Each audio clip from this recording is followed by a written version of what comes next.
Good evening and welcome to tonight's bedtime story. Today we'll explore the story of why Napoleon's secret fear shaped his leadership hidden vulnerability. Find a comfortable position and let yourself relax. Let this story carry you through a peaceful night. Ready? Let's begin. For all the myths that surround Napoleon Bonaparte's rise to power, there exists a quieter truth that shadows his legacy. The glory of emperors often conceals their hidden burdens.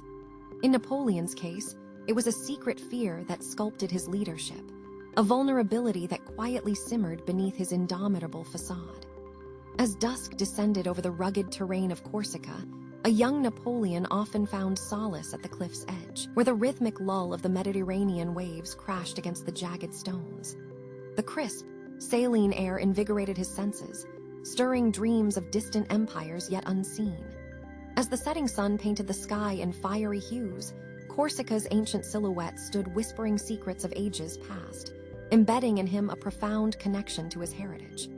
Amidst this serene setting, Napoleon absorbed his mother's tales of valor and defiance, envisioning himself as a hero wielding determination and resilience. These stories, woven in the warm glow of the hearth, planted the seeds of ambition in his young heart. His insatiable curiosity eventually drove him to devour books on history and strategy, tracing faded maps that seemed to hold the universe's secrets, each page a portal to imagined realms of power and conquest. Over time, his island sanctuary gave way to the bustling life of Paris, where new challenges awaited him. At the prestigious École Militaire, the young Corsican boy found himself among the French elite, his rugged accent a stark reminder of his roots, a silent badge of his unique journey. Each evening, pushing aside exhaustion, he buried himself in studies, driven by the promise of honor and legacy, ideals that had ignited within him on the Corsican shore. Despite the overwhelming vastness of Paris, he carried Corsica's essence within him, a flame of ambition that no foreign wind could extinguish, fueling his relentless pursuit of greatness. Throughout his life, Napoleon's Corsican memories remained a compass guiding his steps, whispering of the island's cliffs and the dreams carried by the Mediterranean breeze. This legacy, woven with hidden fears and quiet determination, shaped the emperor he became, a complex tapestry interlaced with the threads of his humble beginnings and lofty aspirations. As night enveloped Europe, Napoleon's story served as a reminder of how greatness often stands shadowed by the quiet fears that accompany it. As the city of Paris slowly shook off the final remnants of night, young Napoleon Bonaparte remained by the window, lost in contemplation. Outside, a serene hush enveloped the cobblestone streets, only gently interrupted by the soft murmur of early risers or the clip-clop of horse-drawn carriages echoing through the alleyways. Paris, with its grandeur and history, seemed to extend a silent invitation to the budding leader, challenging him to etch his own indelible mark upon its storied past. The city, a mesmerizing maze of winding streets and weathered facades, served as a constant reminder of the illustrious future he dreamt, a far cry from his humble beginnings on the sun-drenched island of Corsica. Yet those Corsican roots grounded him deeply. Memories of Ajaccio clung to him softly like the scent of sea salt and pine carried on a gentle breeze. More than merely a place, it was the cradle of his earliest aspirations, where the seeds of ambition were first sown within him, nurtured amid its rugged landscapes. In these quiet morning hours, thoughts of his family often visited him, a procession of comforting images and echoes. His mother's wisdom, a perpetual presence, seemed to drift on the morning air, wrapping around him like a comforting shawl. Her enduring strength had been like a compass guiding him through the turbulent waters of youth, emboldening him after his father's untimely passing threatened to engulf him in grief. Her words had sculpted his character, instilling in him the belief that courage was not merely an absence of fear, but the presence of resolve and purpose. With each passing moment, the room slowly filled with golden hues, heralding the arrival of a new day. As light spilled across his modest quarters, it illuminated the contours of his firm resolve, solidifying his determination like the first stroke of paint on an artist's canvas. Paris was a city awakening to life, its streets buzzing with a newfound energy that mirrored his own internal drive.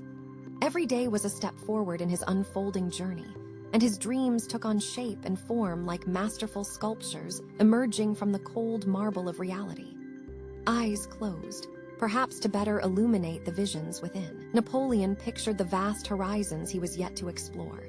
His mother's lessons whispered to him like gentle music, an enduring soundtrack to his ambitions, promising that through perseverance, anything was within reach. His early military exploits, a crucible in which his leadership was fashioned and tested, had begun to define him. The memory of the Battle of Toulon crystallized this transformative growth. Chaos reigned there, the air thick with the acrid smell of gunpowder and the symphony of warfare, a haunting melody demanding both strategy and fortitude.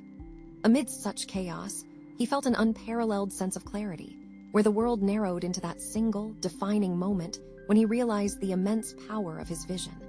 In the aftermath, there was a profound sense of achievement not only in victory, but in having showcased his tactical acumen.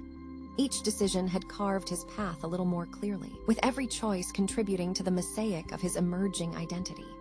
Commanding forces during Toulon was more than a simple battle. It was the proving ground where he demonstrated his mettle, not just to those he led, but to those who scrutinized the rise of potential leaders with discerning eyes. As the smoke from the battleground blended seamlessly into the morning mist, whispers of his name began to ripple through the corridors of power. These murmurings were a prelude to the greater symphony of his life, a new era on the verge of unfolding, with himself poised at its helm. The young Bonaparte understood that destiny called to him like a bright beacon through the fog, inviting him to embrace the role that history had reserved for him. Rising from his reverie, he was prepared to continue his journey, knowing deeply that the land of his birth, the wisdom of his mother, and the fertile grounds of his ambition were all intricately woven into the fabric of who he was to become. This, he mused with a quiet confidence, was only the beginning of a remarkable saga yet to unfold. The air was thick with the scent of gunpowder and sweat, the echoes of battle still clinging to the atmosphere like a stubborn storm cloud that refused to drift away.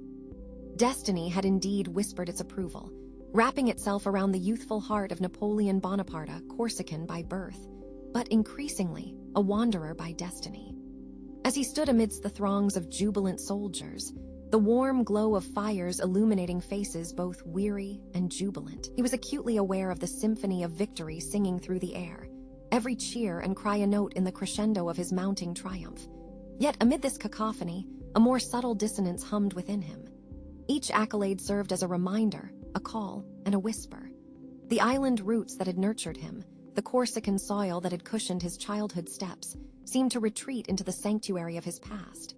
Once, those roots bound him with an unyielding allegiance, but now they tugged at him gently, a persistent undertone in the symphony of his ambitions.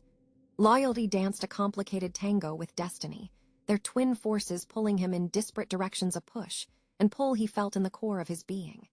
He was caught between worlds, the familiar shores of a homeland that lived on in his heart's recesses, and the enticing expanse of new terrains that whispered promises of glory and dominion. Dreams expressed themselves as strategic plans, spreading across maps like ripples on a pond, each conquest another step in a journey of expansive imperial aspirations.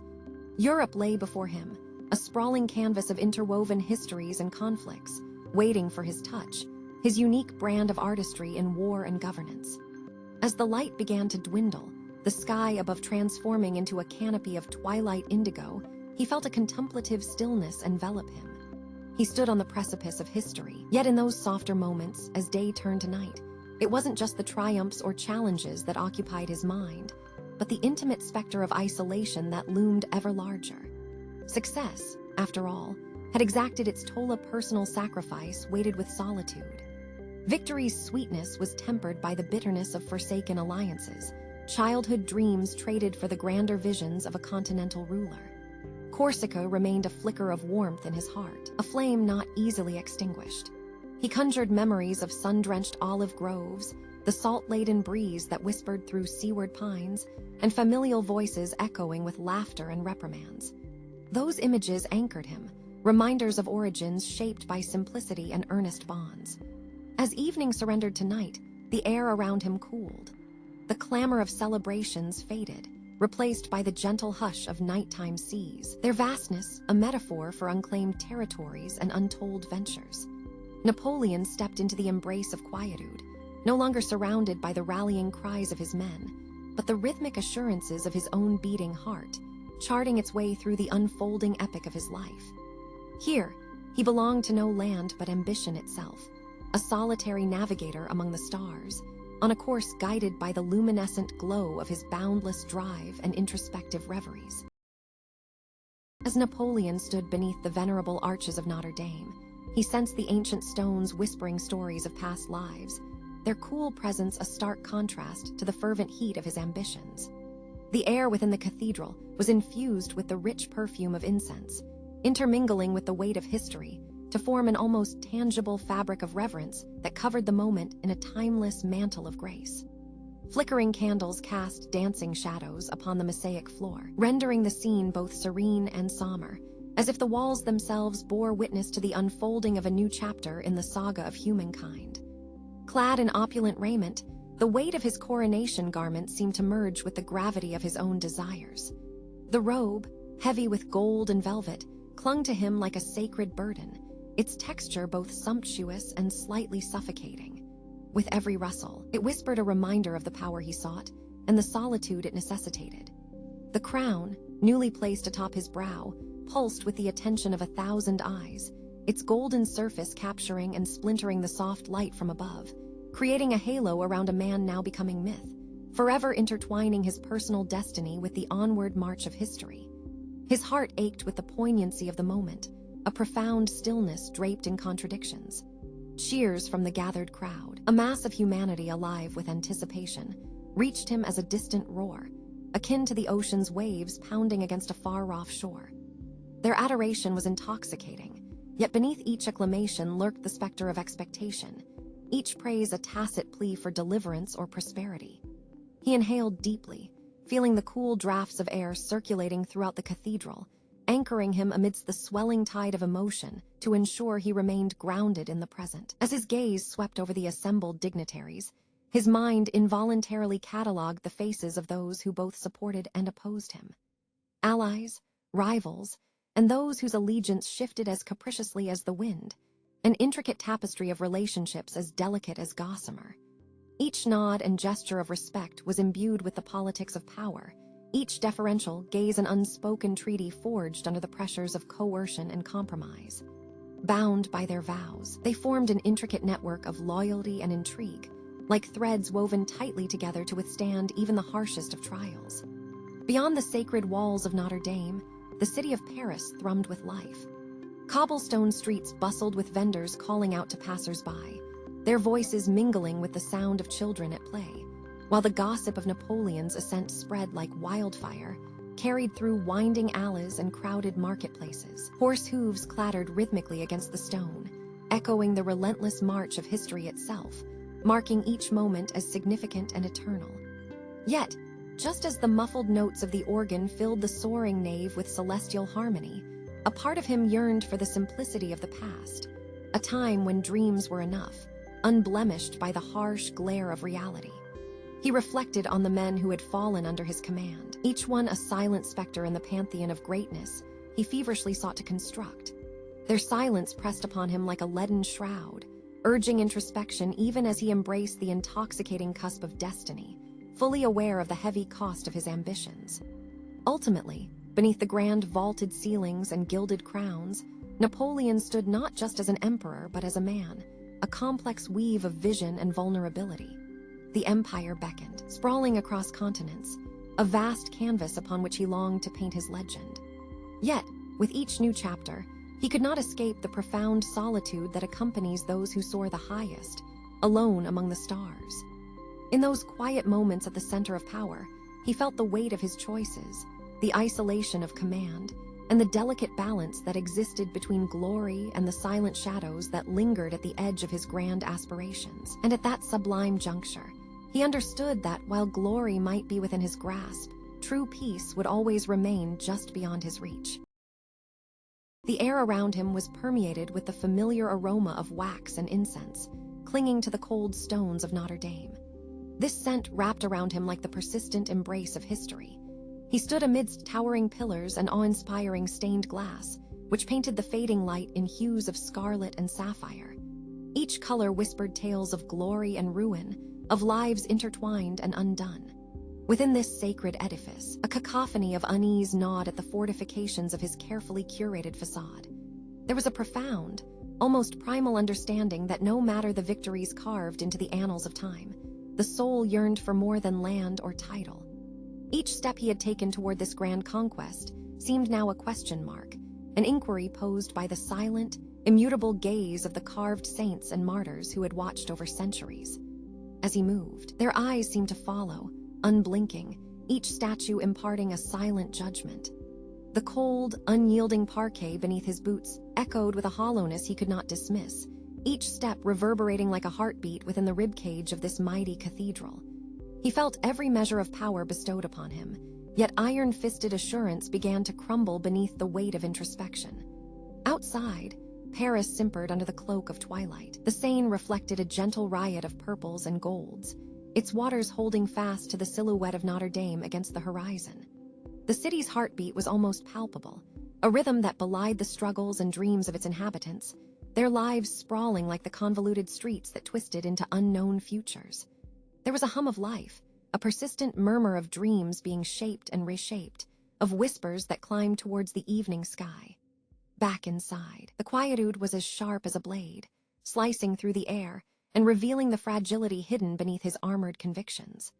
Glimmers of a distant Corsican sun slipped through his mental defenses. His mother's soft lullabies wove through memory's corridors like sunbeams piercing through the thick canopy of a forgotten forest.